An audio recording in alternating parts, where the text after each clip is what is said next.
Good morning.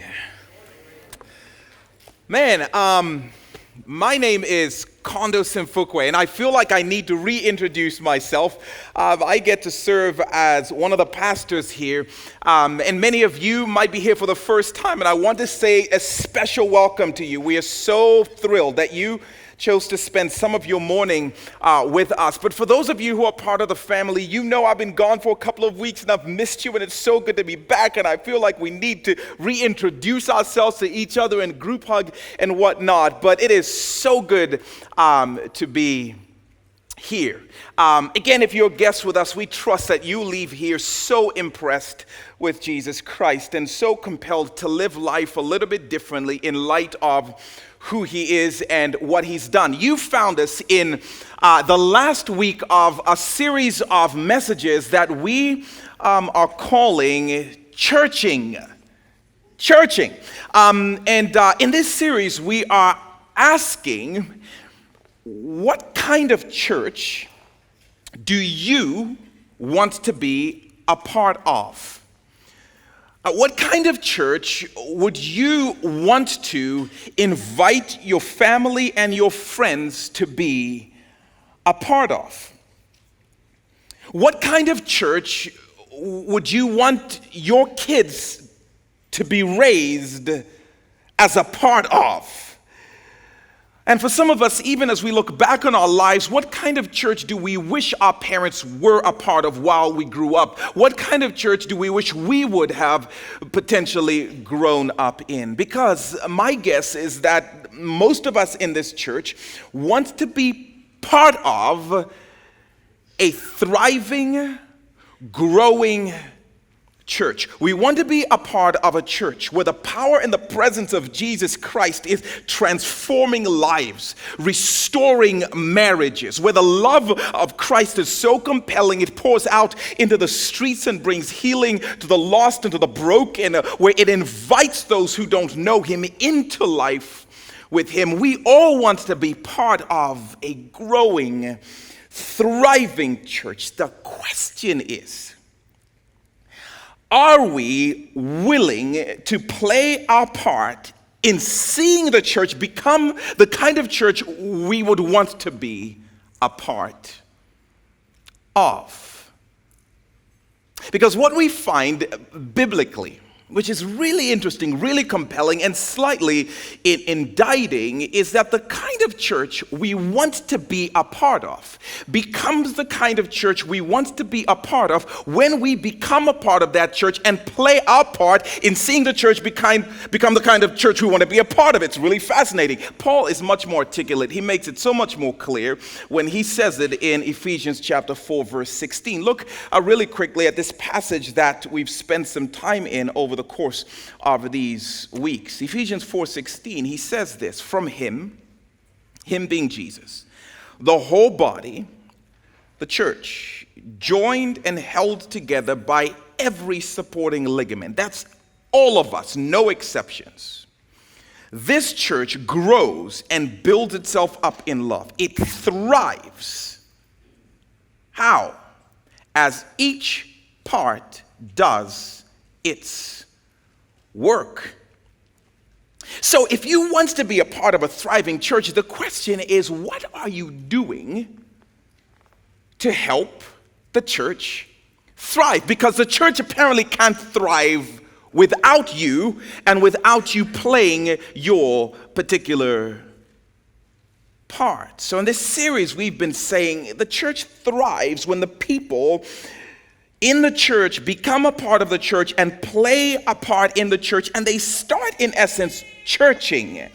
They start doing more than merely show up on a Sunday morning to evaluate or to criticize or to kind of simply take things in. But when the people in the church commit to being a part and playing a part in the church. And so we spent some time over the last few weeks talking about this idea of churching. Matt talked about the idea of the church is full of people, and we all have unique gifts that are necessary if the church is going to thrive. That if we are going to become the kind of church we want to be a part of, then each one of us ought to play a part in using the unique gifts that we have to serve the church. We can't do it without you. We need you to play your part. Because it's really fascinating. I mean, if you're anything like me, I want to go and find a thriving church and then become a part of it and benefit from a thriving church. And the Bible says, no, you can't do that. Because if you find a thriving church and then you become a part of the thriving church and you don't play your part, then the church doesn't thrive like it should, because it needs you to play your part, and on it goes. And so Matt said, use your gifts. We need you to serve. We need you to pray. We need you to give. We need you to be involved. And then Ben, our director of student ministries, challenged us by saying, listen, and this isn't just a thing that happens when we show up at church. It actually starts in the home with parents who are committed to modeling and calling and inviting the generation that is indeed the church to be a part of the church, convinced that they can and must change the world now. And then last week, Mike Taylor talked about the fact that, the thriving church is more than just a group of people who meet in a building. It must be a group of people who are so compelled by Christ that they break out of the walls of the church and take mercy to the streets to see the hurting and the broken healed, because the church is by nature missional. And so we ought to be out inviting the lost to life in Christ. And this morning, as we close our series, we want to look at one of the most difficult, if we're honest, and yet one of the most beautiful, one of the most compelling aspects of churching. And we're talking about community. The idea that Jesus designed us as a church to thrive as we live in meaningful connectedness and interdependence to each other. The idea that we can't be part of a thriving church unless we're meaningfully connected to and journeying with each other in community. We cannot get to the heights that Jesus created us for and called us to. We cannot soar. We cannot thrive. The city cannot be changed unless we are in community, doing this thing together. And to be upfront with you all, our hope is to convince you to at least take a step towards community in the next number of weeks. We would love to see the church, as it grows, continue to grow in its commitment to community. Living in proximity with people who know you and can urge you forward. If you have a copy of the Bible, please turn it on or turn it to Hebrews chapter 10. Hebrews chapter 10. We're going to be looking at a couple of verses, verse 24 and 25, in what I think is one of the most practical descriptions of what community means and looks like. Because we can talk about community as this arbitrary thing, but I love that the author to the Hebrews makes it really practical for us. And our hope this morning is to be very practical in what this looks like and what it is we would invite you to take a step towards over the coming weeks. I mean, as you settle in Hebrews chapter 10, let me give you a little background, a little backdrop that I think will be helpful as we start to unpack some of what this author says. So, the letter that is the book of Hebrews is being written to a group of predominantly Jewish Christians who have left Judaism and have converted to Christianity. The problem with that, though, is that if you're a Jew, Judaism is the national religion. You are bread and born and brought up to follow its rules and its regulations. In fact, it is virtually impossible to distinguish where your religion as a Jew and your nationality stops and starts. They are so closely intertwined, which meant that for this group of Jews who had converted to Christianity, this group of thousands who believed in Jesus and become part of his kingdom, his holy nation, his church, they were instantly considered defectors, traitors, enemies of the state, which meant life as they knew it came to a screeching halt. And in its place, theirs became a brutal existence. The Jews who converted to Christ were immediately ostracized. They were ostracized by family and friends relationally. They were ostracized by the government legally, which means instantly families disowned them. You immediately became unfriended and uninvited to family events. I'm sorry, you can't come to Thanksgiving thanks to this Jesus that you have chosen to follow. The government essentially cut these Christians off. So, hey, good luck getting medical care for your kids. Good luck getting some legal representation should you ever need it. But beyond being disowned, beyond being ostracized, this group of Christ followers became brutally persecuted. They were thrown in jail for no good reason. They were physically abused. Their homes were ravaged. It says in this letter that for many of them, their property was just confiscated, just taken away from them. For some of them, their kids were orphaned as parents were executed on account of following Jesus Christ. So as you can imagine, that kind of thing, that kind of pain, that kind of pressure, that kind of suffering has a way of causing a person to ask the question, is the thing for which I'm suffering really worth it? And for them, the question was, is this Jesus and this mission thing really worth all of this pain?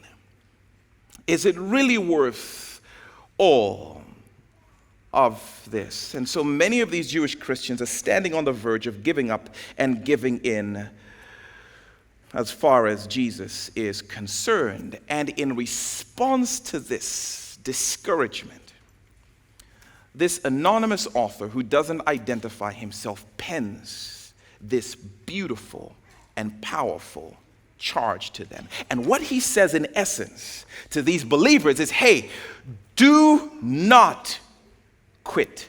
Keep on churching.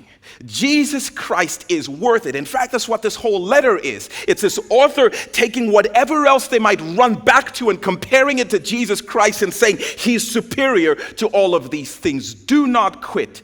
Keep going.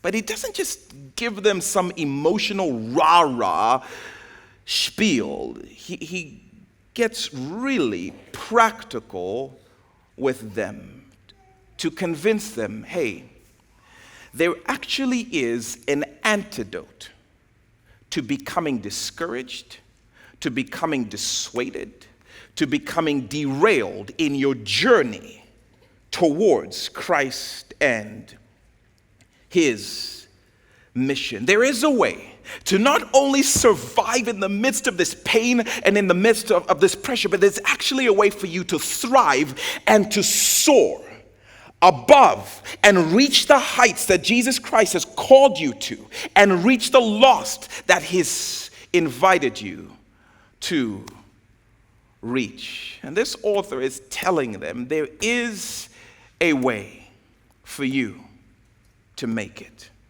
to stay, to stand. And it's called community. Community. And here's a reality, by the way. This is not just true for our brothers and sisters thousands of years ago. It's true for us.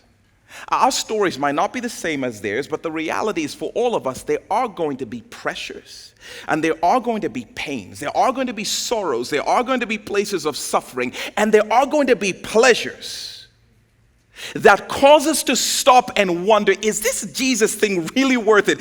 Because having this thing right now seems a little more appealing, and chasing after him is costing me too many things. There are going to be so many opportunities for us to become discouraged or eventually derailed, and the author would say the same thing to us. There is an antidote. There is a way for you to thrive and soar in everything Christ has called you to, and everyone he's called you to reach. There is a way to cross the finish line with faithfulness in hand, and it's called community. It's called together. And so, as we wrap this series, we want to talk about this idea of community, one of the scariest and yet the most significant aspects of churching. And what the author to the Hebrews is telling them is stay connected critically to community. And here in chapter 10, he gives us a description of what that looks like. So let's look at this together. And I think what we'll find in these verses are some ingredients that go into this recipe, this thing called community. And here's what he says. Hebrews 10, verse 24. It says, let us consider how we may spur one another on towards love and good deeds, not giving up meeting together, as some are in the habit of doing, but encouraging one another, and all the more as you see the day approaching. If you're going to not just survive, but if you're going to thrive, your life must include what's described in these words: community. If you're going to finish this race without being discouraged, without being dissuaded, without being derailed, and you've got to lean into what is being described here. And a number of ingredients emerge that we want to look at, and they'll be up here on the screens if you want to take notes to revisit them later on. But I think the first thing he describes in this recipe of community is the idea that whatever community is, it must be a place where I am becoming known. A place where I am becoming truly known. And I'm just going to be honest with you. Even saying those words scares me a little bit. Okay, a lot. It scares me a lot because I don't mind showing up. I don't mind being seen. I don't mind being heard. But being known, like people all up in my world and my stuff, that gives me heart hives. Not a fan of this thing. This is huge, though, because it is amazing how many of us can journey through life and rub shoulders with thousands of people and never truly be known. It is amazing how often, for decades, we can come in and out of the doors of the church and sit next to people who believe the same things that we do and never let anybody get close to us. And this author is saying, listen, if you are going to thrive, if you are going to soar spiritually, if you are going to survive when the pressure is on, you need to be in a place where you are for real known. And so, in verse 24, to express this idea, he uses the word consider. The NIV says, let us consider how. But what the author is actually saying is, let us consider one another. Woo! Telling you, that's a different thing altogether. The word consider means to study carefully or circumspectly, so as to come to a fuller knowledge of someone. To consider literally means to peer into one's soul. To consider means to get beyond the veil and to get beneath the surface so you can understand who a person really is, the stuff they're really made of, what makes them tick, what sinks their souls, what causes them to soar. And he's saying, listen, whatever community is, it must include being in a place where people are getting beyond the surfacey, superficial veils and masks and pretty pretenses that we often wear to impress each other and throw each other off the scent of who we really are at the soul level.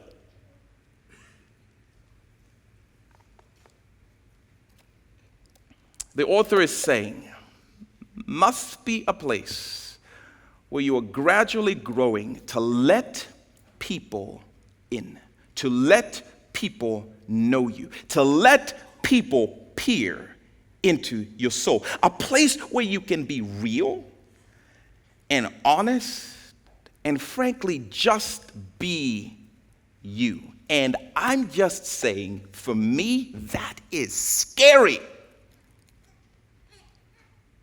And from the moment sin entered the world, by the way, this has been terrifying us. We have been pretending with each other, wearing masks. Adam and Eve instantly clothed in fig leaves to cover the places in themselves they didn't want anybody else to see. And we've been doing it since. There are just things in us and about us we don't want anybody to ever know. And so we wear masks and we put on pretenses and we keep people out. And the author is saying, if you want to soar, you've got to let people in. You've got to let people know you. That's terrifying. Because if people really get to know me, then they'll figure out that I'm not as impressive as I might seem on stage, and that's not impressive. They might figure out that I'm just a dude who struggles with discipline and struggles with lust and struggles with loving my wife and my kids and my friends well. I would rather be impressive. I would rather be respected than truly known. And the author is saying, Kondo, that's fine, but if you have any hope of soaring as a man, soaring as a husband, soaring as a daddy, soaring as a pastor, soaring as a missionary, you have got to let people behind the veil. And so I'm constantly like, I don't know, Lord. I don't know. It's scary. It says, consider one another. Get in a place where you give people permission to truly know you. Your struggles, your junk, your joys, all of it. So the question is there a place like that for you? What is the place where there are people who know you?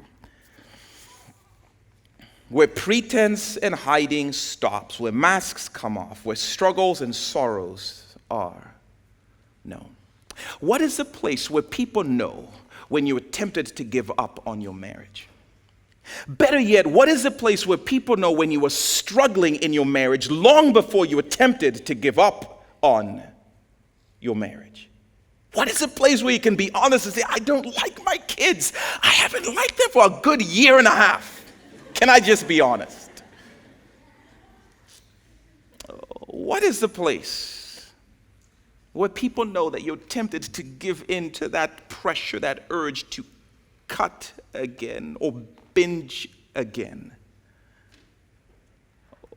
What is the place where people know that you're spiraling back into those dark places of depression? What is a place where people can just do a jig with you because you're speaking to your mother again?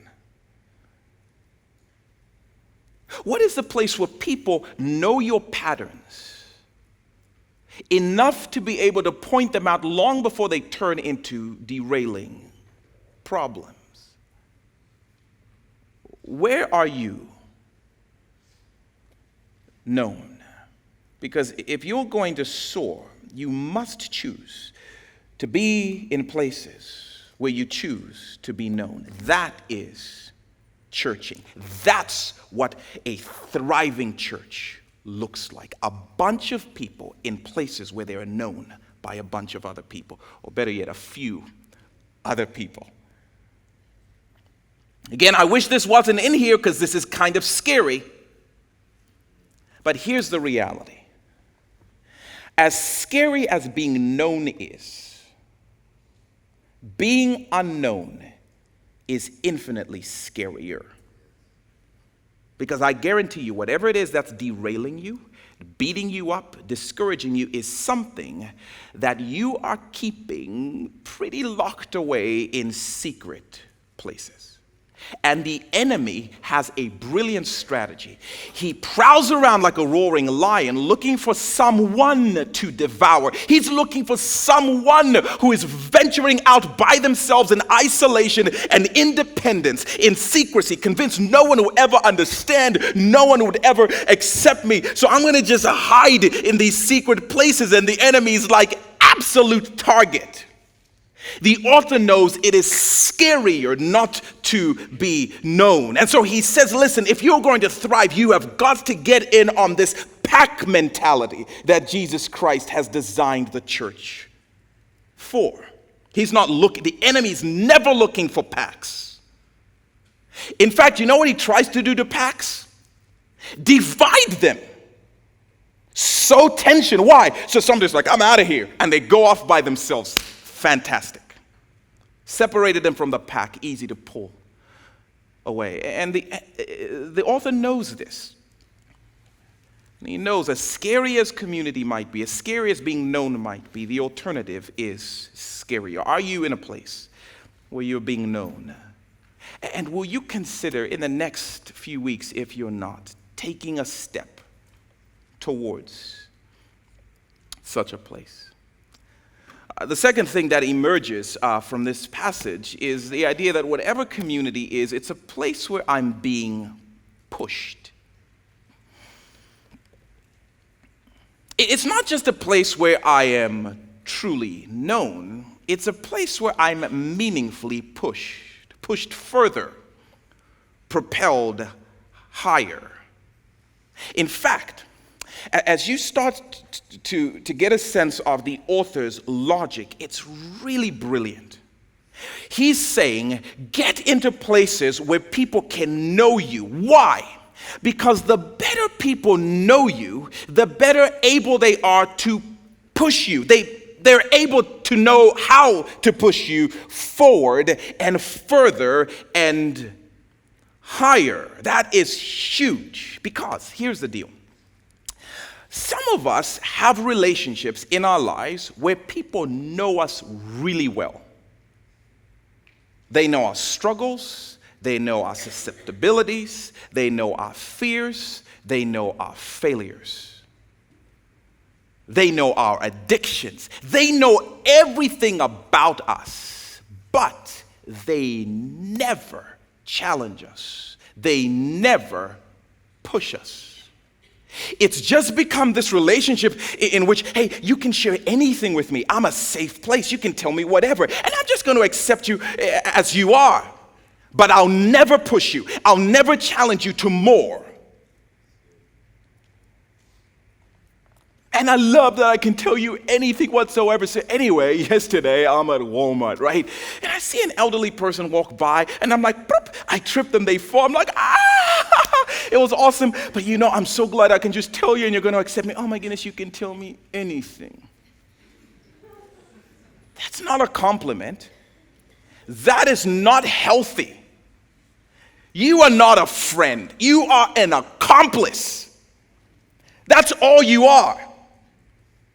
Oh my goodness, I feel like I can tell my parents anything about my drinking and driving and texting while I'm doing so. And they're just so accepting because they're so obsessed with wanting me to be able to share everything with them that they don't push me. That is actually an unhealthy, dangerous relationship to get into. We just enable each other in those cases. The author is saying, no, true community knows you so that it can push you forward. There is a reason for it. Otherwise, we just end up sitting in community, getting to know each other, and we're just a bunch of peering Toms looking into each other's souls, and we're just getting to know each other for no apparent reason. And to convey this idea, he uses the word to spur. In verse 24, he says, let us spur one another on. A really interesting word, typically used in a negative sense, but here it's being used positively. It means to incite or to agitate or to provoke. It's kind of like what you would do with the coals of a fire if you're trying to agitate and provoke it to combust into flame. That's the word he's using here. He's saying, do that with one another. Do whatever you can to agitate and incite and provoke each other forward. Push each other. He later uses the word to encourage, that you would encourage each other. It's the same idea. It carries the idea of coming alongside a person because it's always relational. It's in the context of this relationship, coming alongside each other and doing or saying whatever you need to do or say to move and push the person forward. It's really interesting. By the way, this means that the idea of pushing forward means coming alongside, and at times that might mean I give a word of affirmation, which is nice. At times it might mean rebuking someone, calling them out. Not very popular, because we've coined that as somehow unaccepting or intolerant, when it's often the most loving thing a person can do. Sometimes it's coming alongside and not saying a single word, just sobbing with a person. Sometimes it's coming alongside and practically helping a person to get something done to help them. The idea is you come alongside, get to know a person so you are equipped to figure out how to push them forward. Okay, push them towards what though? I'm thankful he tells us that whatever community is, it's a place where I'm being pushed to more. Pushed to more. And the author gets specific. He says how we may spur or provoke or incite or push one another on towards more love and towards more good deeds in verse 24. It's not just the idea of coming alongside and calling each other out and saying, good point. I'm going to just start calling everybody else out. # we keeps it real. And we take such pride in just saying mean things to people. I told him, and I said, girl, and I told her off and whatever else it is. No, it's more than just pushing each other for the sport of it. This pushing has a goal in mind. I want to know you, so I can push you towards more love and towards more good deeds. Community is this place where people push me upwards towards more love for Christ, where because of you, my affections and my passions for Jesus Christ are ever deepening, ever heightening. You are pushing me towards more love for Jesus Christ. But not just the love for Jesus Christ that doesn't translate. It's the love for Jesus Christ that translates into very practical gestures of mercy and care for the broken and the hurting in the world around me. You are pushing me out towards mission, not just up towards Jesus, but out towards mission in very tangible ways, bringing healing and bringing help and inviting the lost to life in Jesus Christ. Whatever community is, it's a place where people are constantly willing to push me towards Jesus and out towards his mission. It's a really compelling picture. And a church cannot thrive unless there are people in your world that in fact, you will credit them. This person always pushes me towards Christ. This person is always pushing me towards the lost and the broken. And if you're honest, you would realize in the church there's a shortage of this. We have fallen in love with enabling and out of love with encouraging. And you find there's a shortage of people in your life. Name them. And you find I can't name a lot of people who are constantly pushing me towards Christ and pushing me towards the mission. My brother was so awesome at this. And I don't mean awesome in a good way by any stretch of the imagination. But my brother, he knew me so well. He knew me better than anybody else knew me. So he knew what made me tick, and he knew what ticked me off, and he was an expert at using what he knew. And so he would mess with me all the time. I'm not touching you, but I'm not touching you, but I'm not touching you, but I'm not touching you. And eventually I would kind of, combust, and I would lash out in minor acts of violence. And my dad always tended to turn around right then when I was letting my brother have it. Like I was always the one who got busted. Kondo, what are you doing? He provoked me. He pushed me. Kondo, doesn't matter how much your brother provokes you, you never have to hit him. I know, but he made it really hard for me not to. And that's, believe it or not, the picture that the author is painting here. Get into places where people know you so well, what makes you tick, because the better they know you, the better able they are to provoke you and push you forward until you combust and lash out in acts of good deeds. Until you combust in love for Jesus Christ. Now, you don't have to do it, but they sure make it very hard not to, because they come alongside and they provoke and push you towards more of Him. But they must know you if they're going to be able to do that well. What is that place where people not only know you, but are willing to come alongside and do whatever it takes to push you towards more of Christ and more of His mission? What is that place in your life where there are people who are willing to say, I love you, I accept you, but girl, you can't stay here. This is not okay. He has so much more of Himself for you. There is so much more of His mission to live. You can't stay here.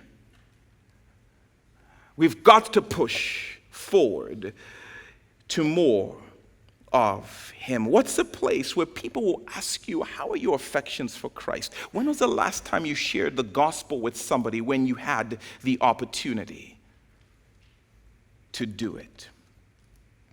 What's the place where you invite people to know you and invite people to speak into your life? You spoke to your wife a little harshly earlier. Kondo, that's not okay. And I know you, and so I'm going to figure out how to provoke you to go and make that right. What's the place where people are like, listen, you've been talking about your roommate for months, but you've never actually gone and talked to your roommate. We can't stay stuck in this cycle. It's unhealthy. I want to push you forward, and I'll go with you. We're in this together. What is that place for you? It's not easy.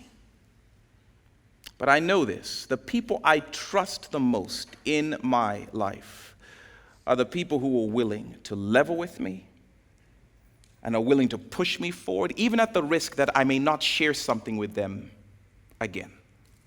Those are the people I trust the most. And you better believe when I'm in a difficult situation, those are the people I want to talk to. I don't want to talk to people who are going to enable me and tell me what I want to hear. They're the people I trust the most. Whatever community is, it's a place where I'm known and pushed to more of Christ and more of His mission. And without these voices in our lives, we will regress to complacency. We will end up keeping the gospel to ourselves and staying stuck in these places that do not resemble thriving and soaring.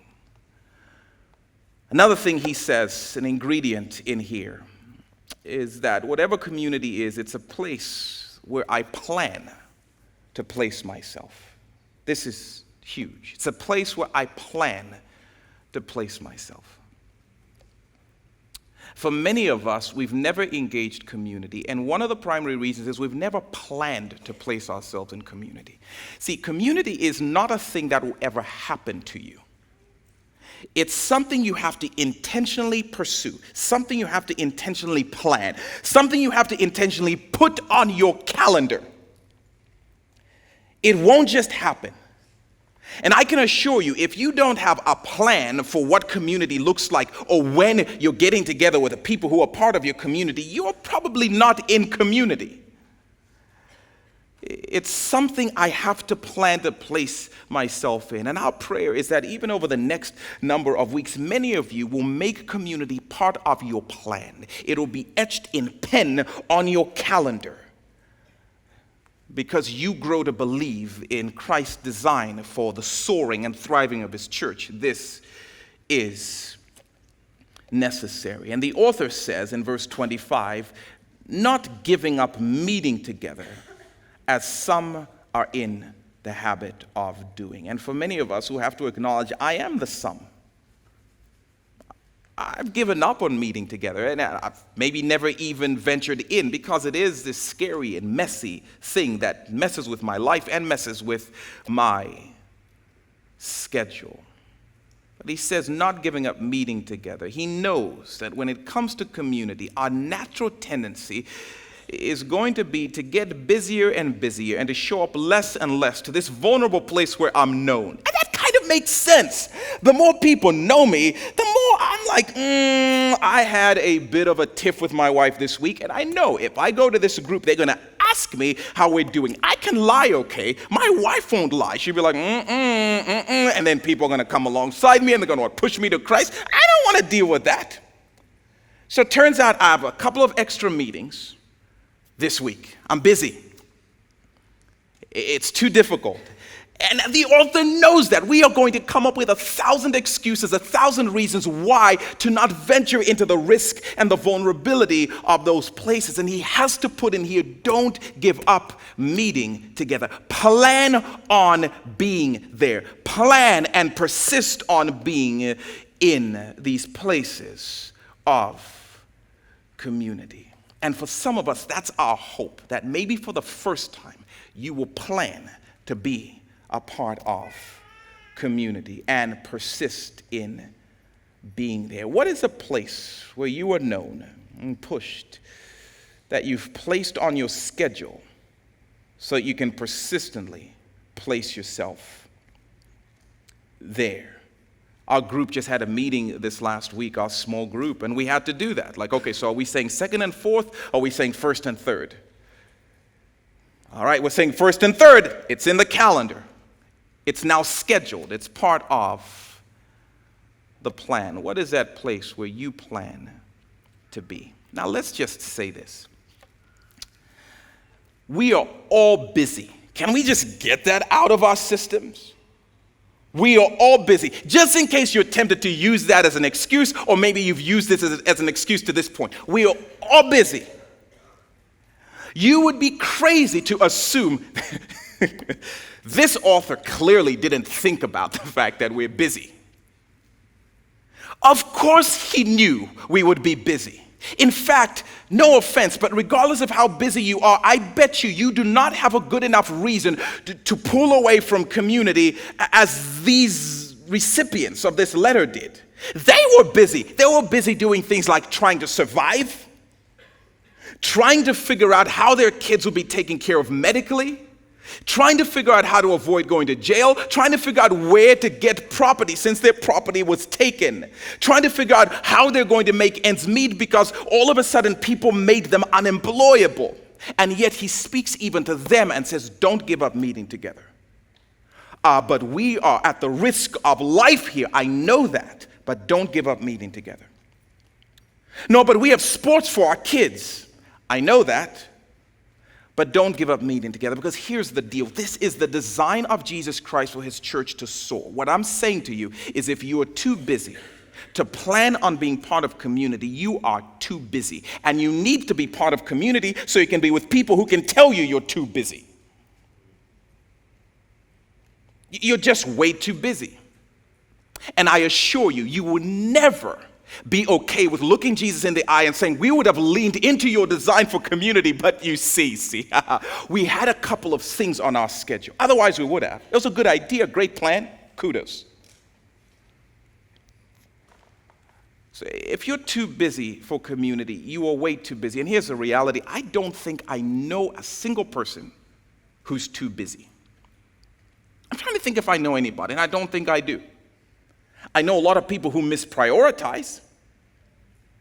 Because here's the reality. Come on, man. I mean, the dudes who would say I'm too busy, they're strangely not too busy to watch the 3-hour football game of their favorite team.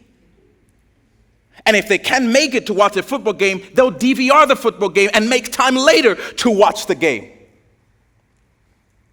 Too busy just tells me that in my list of priorities, that thing hasn't made it in. And what we want to plead with you is this is part of his design for us to thrive. Make it part of the plan.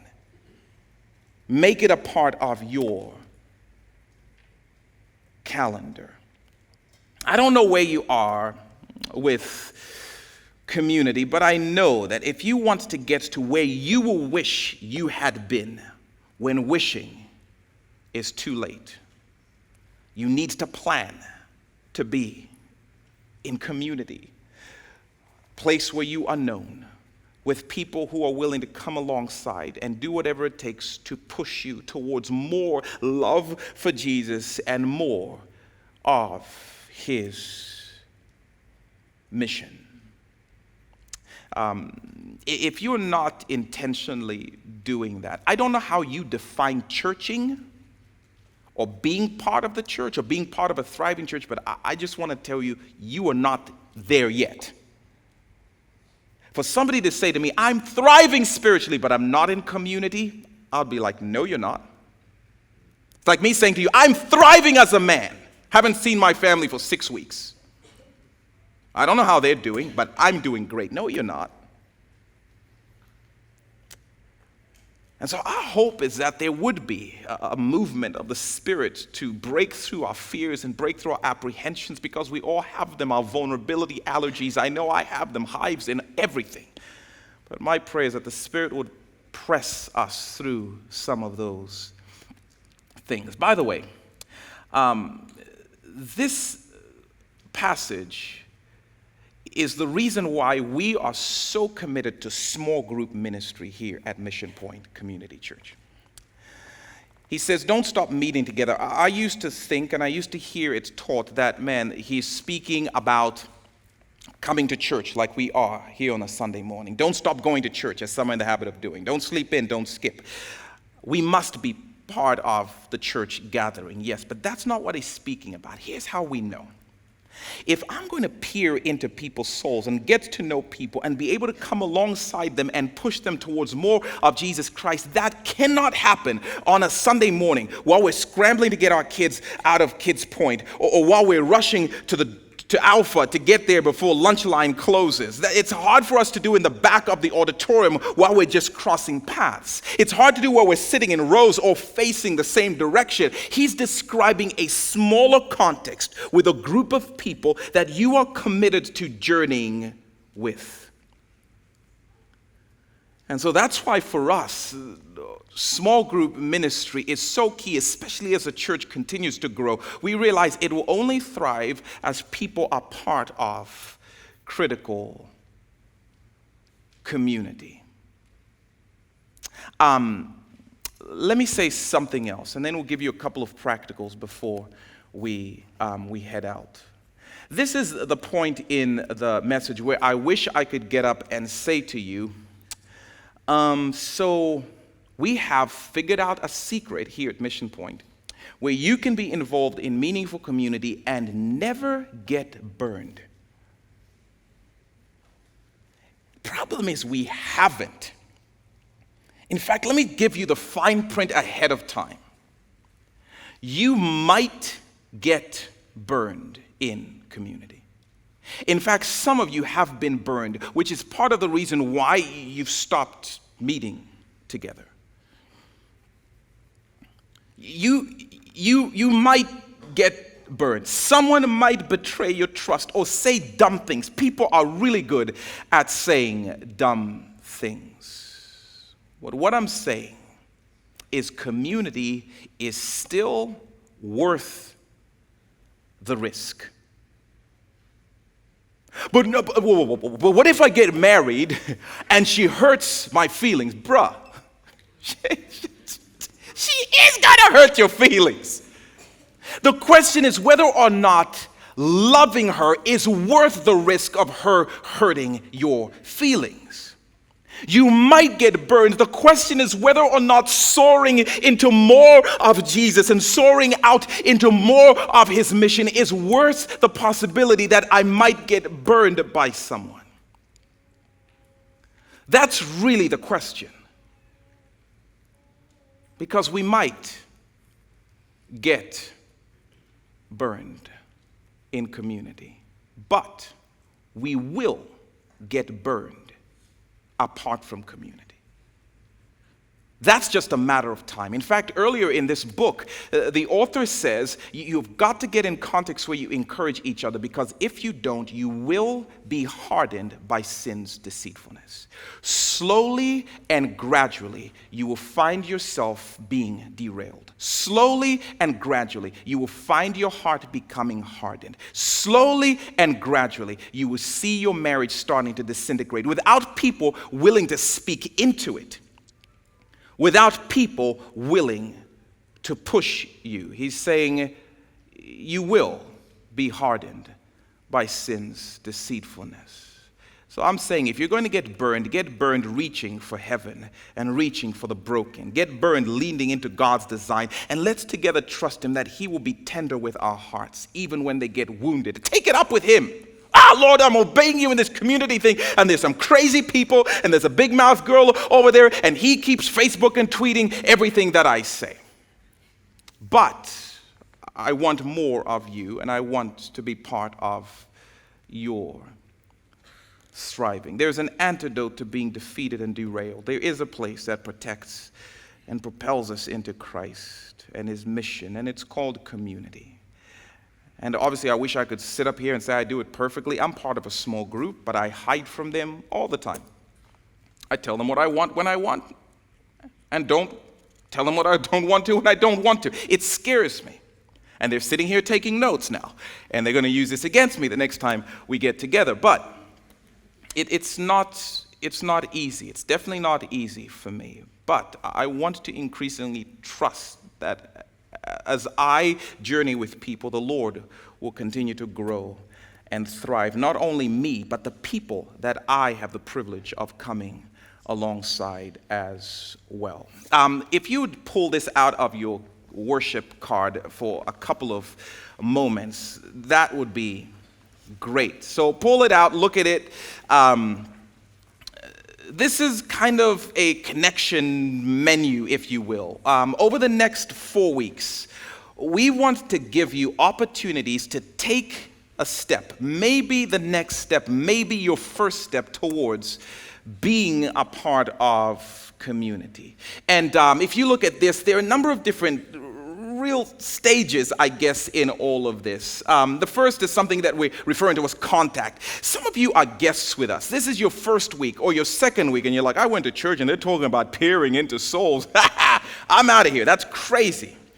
Our hope is still, regardless of where you end up, that you still connect meaningfully to community. But for some of you, you're guests, and we just want to encourage you, come back on a Sunday morning to get to know us and gradually get to know some of the people in this church. We'll have throughout the month of September, in fact, this is hard to believe, we're going to let out 10 minutes early so that we can give you, if you're a guest, the opportunity to come into an environment where we just answer some questions and help you take your next step to what community might look like for you. And so we want to be able to answer questions before we encourage you, hey, just jump in blindly.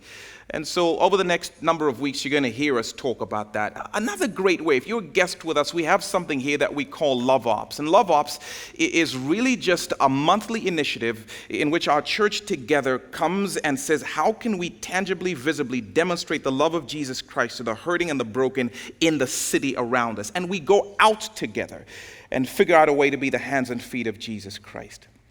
Join us for Love Up. It's a great way to get to know people kind of casually, but also a great way for us to be pushing out towards the hurting and the broken and joining Christ in his mission. This second kind of orangish color, some of you are friends of Mission Point. You haven't been around too long, but you're leaning in and you're wondering what things might look like for you.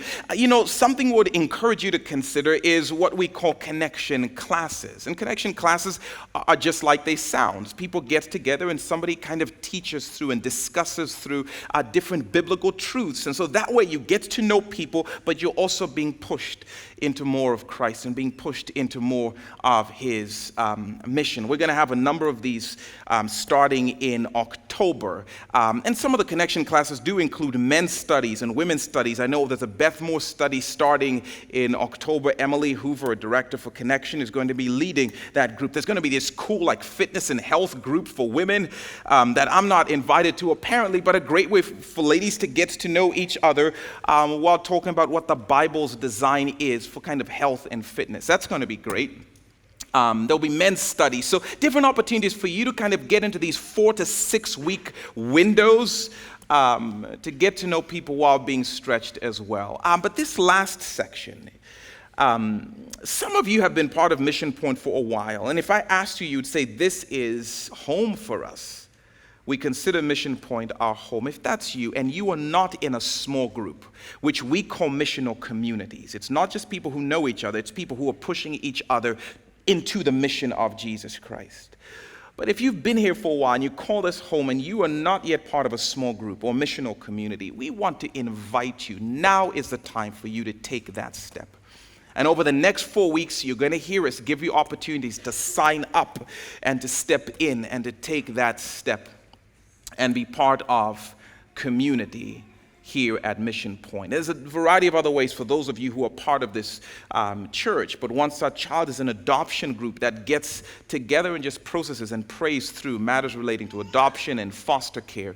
And of course, we want our kids to start leaning into this early. And so Kids Point, or our 5th and 6th grade ministry, 5.6, SOS, which is our middle school and high school ministry that meets on Monday nights, we want our students to start to get into places where they can know each other and propel each other forward. And so if you're a parent of a student, kids to high school, we would encourage you to encourage them to be a part of community, because in so many ways it starts at home. But our prayer is that we would all take a step further. For me, I want to take a step further in being more honest and more vulnerable and more real and more raw, because I don't like that. It's not my thing.